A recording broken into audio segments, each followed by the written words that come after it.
All right, buckle up because we're going deep into a story that's going to make you think and maybe even tug at your heartstrings a little. It's a story about a promise, a loss, a relentless search, and a reunion that kind of bends the rules of what we think we know about life and death. And what makes this even more fascinating is the setting. We're talking early 20th century India. Yeah, like the perfect backdrop for a story about the mysteries of the soul. Exactly. A time and place where spiritual seeking was just woven into daily life. And for this deep dive, we're pulling from chapter 28 of Pasted Text. It's a really incredible account of a spiritual teacher and his bond with a young student named Kashi. So where does this story begin? Well, it starts with a premonition. The teacher has this unsettling feeling that Kashi, who seems perfectly healthy, is going to die. Can you imagine that? Knowing that and then deciding whether to share that with a student? It's a heavy burden to carry, and Kashi, he picks up on something being off. Oh, so he senses that something's not right. He does. And in tears, he pleads with his teacher to promise that he'll find him after he's reborn. Wow, that's a powerful moment. It is, and you can really feel the depth of their connection. The teacher, he hesitates at first, but then makes this heartfelt promise. So what happens next? Well, this is where things take a turn. Kashi's father shows up at the school. Oh no. Determined to take his son home. Uh-oh. Despite Kashi's resistance, his father insists, and tragically, Kashi contracts cholera during the trip and passes away. Oh, that's just heartbreaking. It makes you think maybe Kashi sensed the danger of leaving? Like maybe he knew his time at the school was precious? It's definitely possible, Yeah. and for the teacher, it's a devastating blow. He's dealing with the grief of losing Kashi and the guilt of not being able to stop it. I can't even imagine. Right. So this is where the story takes an even more incredible turn. Okay. Driven by his promise and wanting to honor Kashi's request, the teacher sets out to find his student's reincarnated soul.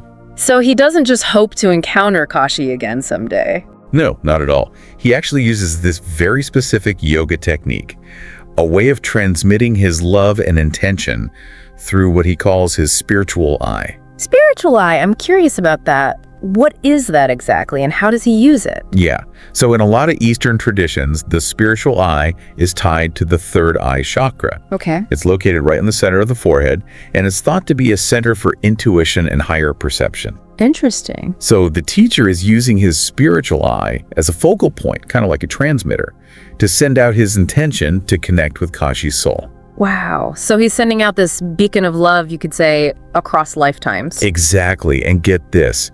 He even talks about feeling physical sensations while he does this. It's like he's using his hands as antennas to try and pick up on Kashi's soul. Seriously, like what kind of sensations? He describes it as feeling these electrical impulses, a tingling that gets stronger the closer he feels to Kashi's presence. Okay, that's wild. It really makes you question how consciousness works, beyond the physical body and how we might be able to sense those signals. It really does. So does he actually find Kashi? After months of searching with his technique, he has a breakthrough.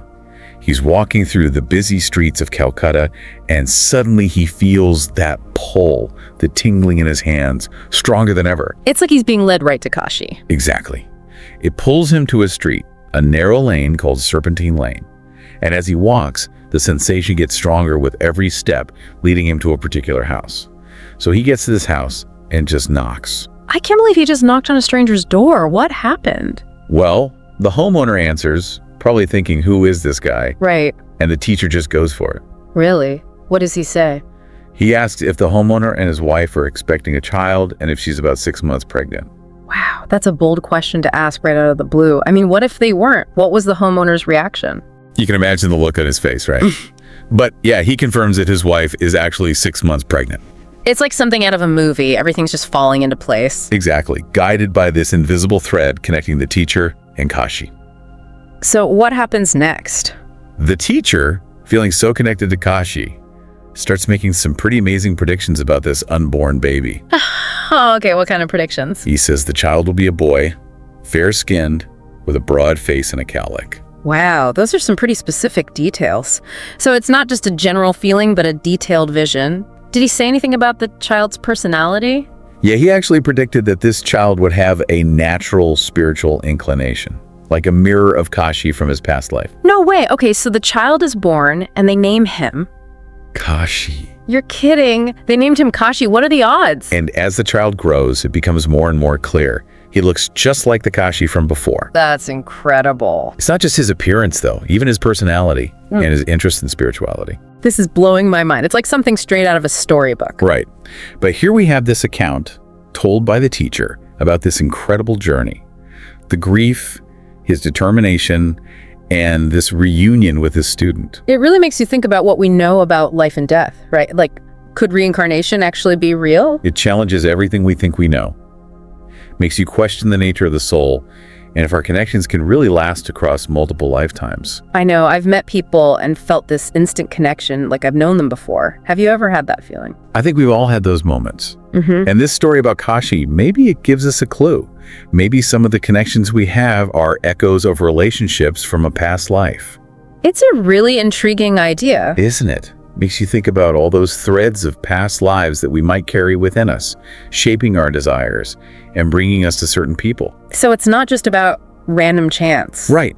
There's this whole other layer, the idea of karma and how it weaves into reincarnation. So you're saying our actions in this life have an impact on our future lives? Exactly. It's like ripples spreading out.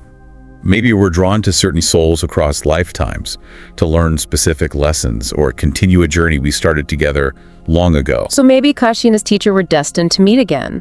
It's possible. Yeah. It makes the whole idea of soulmates even deeper, right? Not just about romance, but about souls connected on a deeper level, maybe with a shared purpose or a destiny that unfolds over multiple lifetimes. Wow, that's powerful. It really makes you think about the power of our choices, knowing they might have effects beyond what we can imagine.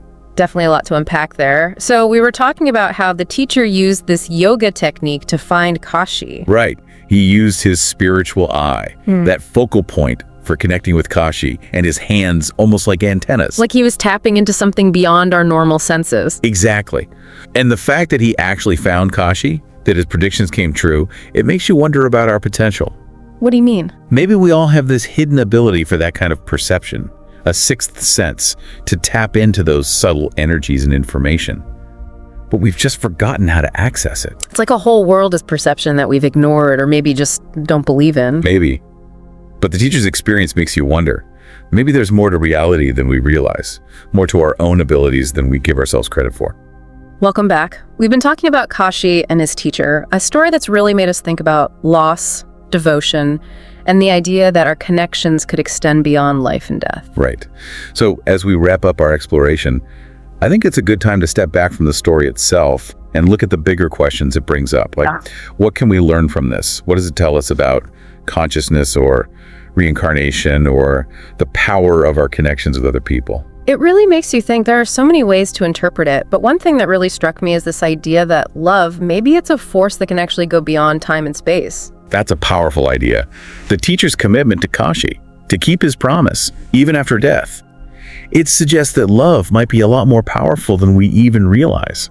Yeah, it makes you wonder if the love we experience, those deep connections, if they leave some kind of imprint that lasts. That's really interesting. Maybe those imprints, those energetic connections, are part of what draws souls back to each other across lifetimes. It ties back to what we were talking about before, right? About reincarnation not being random, but woven with purpose and connection. Exactly. And a lot of spiritual traditions talk about karma and how it's tied to reincarnation. Karma. So like the idea that our actions in this life kind of create echoes in future lifetimes. Right, like ripples spreading out. So we might be drawn to certain people over and over to learn from each other, work through those karmic patterns, or even continue something we started long ago. So maybe Kashi and his teacher were meant to reconnect.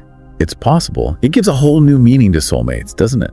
Not just about romantic love, but about souls with a deeper connection. Yeah, maybe there's a shared purpose or a destiny that plays out over multiple lifetimes. Makes you really appreciate the choices we make, knowing they might have consequences far beyond what we understand. It's incredible to think about.